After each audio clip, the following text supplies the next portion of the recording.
I spoke with 13-year-old Sean Howell's aunt, and she tells me she is numb. The family just can't understand how this happened. 71 shots were fired just outside this bar early this morning. You can see the chalk marks left on the ground as police tried to count up all of the shell casings. In total, 5 people were shot, and so far police say they haven't made any arrests. The victim was shot right here in the city of Cleveland, but drove himself a mile away. He stopped just across the street from the city line into the city of Euclid. Now, as soon as fans found out the kid from Akron is going to be taking his talents elsewhere, of course they came just outside the queue to see the poster. A lot of people wanted to get their picture, their selfie with the poster. Police tell us Williams said in his defense, quote, "Some people have photographic memories. I take photos on my phone." He kept a certain distance away for obvious reasons, but Lacey, fill us in on what you know.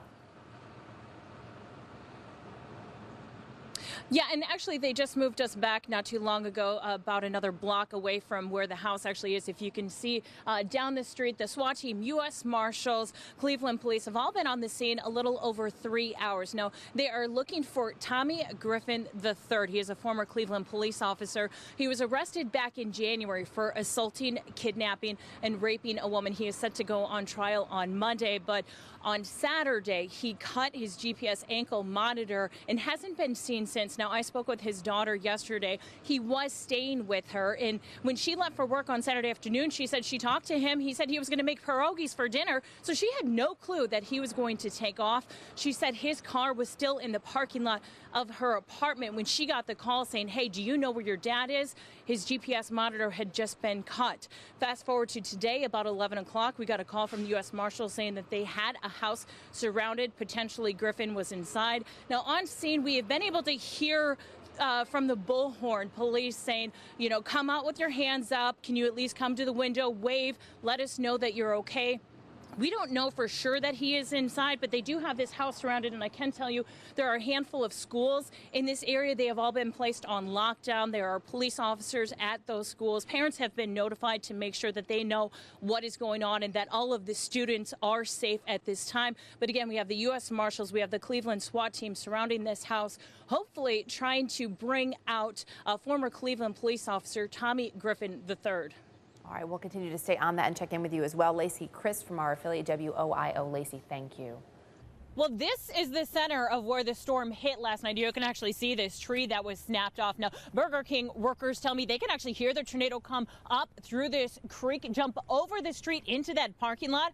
Then it started throwing cars as if they were toys.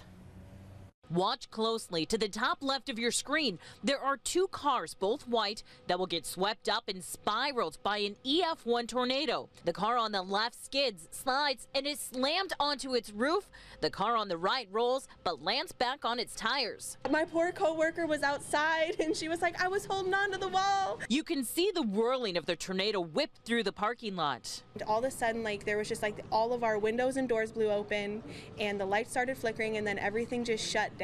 Inside the Burger King, they took cover. It pretty much just like went through the drive-thru. Here's another view. The light on the ceiling starts falling off and carts start blowing through the parking lot. There's a flash of light. Then you can see people start running through the parking lot. Watch this small child and their parent running for cover inside the grocery store. It lasted for like 30 to 45 seconds. Like, it doesn't seem that long, but like when you're in here, it's a really long time. It took us by surprise because, I mean, you hear the sirens, but you just never think it's going to hit in your area. As quickly as the twister blew through, it was gone. We were actually surprised because we had heard the sirens and we got the notice that the tornado was coming through, or that there was a possible tornado. And then when we drove through, we were kind of surprised that it actually had touched down right here. Yeah, so the good news, even with the 90-mile-per-hour winds and carts blowing around, no one was hurt. Of course, they spent the day cleaning up today. There was some damage to the roof here at the Burger King. There's some siding missing, but they tell me, you know, as long as no one was hurt, everything is okay. Reporting live, Lacey Crisp, Cleveland 19 News. I like baseball. Julia Lieb wanted to make her boys' first Cleveland Indians game memorable, and she knocked it out of the park. 9-year-old Sasha was set up to play Deal or No Deal. I thought I was just going to win money. But Sasha won something even better. Welcome Tim Lieb from his year-long deployment.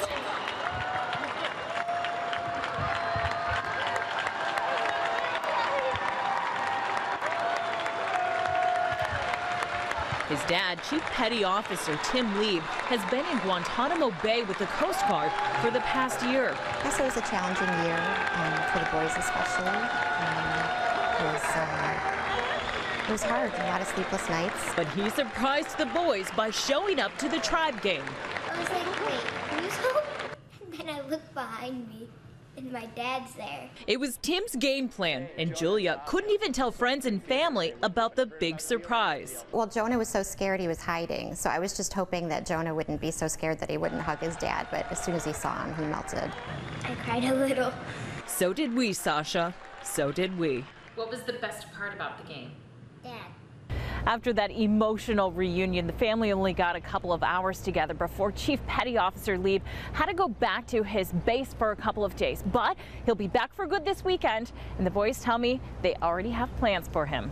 I'm probably going to snuggle with him a lot. Getting answers, Lacey Crisp, Cleveland 19 News. I had no idea he would message me later last night saying he was the suspect, and police had him surrounded. Just before 9 o'clock Monday night, I got a tip police were surrounding a house for a possible suspect from the triple murder in North Royalton. Almost an hour later, I got a message from a man who was friends with the victim, a man who I tried to meet up with for an interview earlier that day. Here is part of our exchange. George Brinkman said to me, Valley Forge Drive, Brunswick, hostage situation, please come. Cops came for me, I'm barricaded, no lies. And I told him, get out of the house, hands up. I called Brunswick police and made sure they knew Brinkman was talking to me on Facebook Messenger. They told me to continue talking to him to encourage him to go to police. I said, can you tell me what happened? And he responded, I'm being blamed for Sue and her daughter's death. I had a broken hand since Friday. How could I control 3 adults with a broken hand? He messaged me from just before 10 until 3 a.m. and was taken into custody around 5:30 a.m. I tried to get him to talk to police. I said, please continue to talk to them. Please let me know if I can do anything. George responded, just let everyone know that I would never hurt Sue or the kids.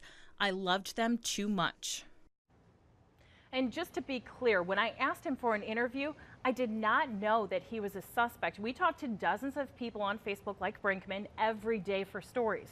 Now, it was hard for me as a mom of 2 daughters when I realized I was talking to a man accused of killing a mom and her 2 daughters. It was an unnerving evening for me. Unnerving for sure. Great job keeping your composure in all of this. So I'm fascinated. The police said to go ahead and keep communicating with him as this was all going on. Yeah, he was responding to me. I don't know if he was responding to them, but they told me to keep encouraging him to talk to them, to try to go out of the house and leave with them so we could end peacefully. He was telling me later, like, goodbye, this is it. So I was worried how it was going to end. I was glad to hear at 5:30 in the morning that he went peacefully. And again, at one point you told him, go out with your hands up, try to end this. Okay. Right. All right, very good. Lacey, Chris, great job.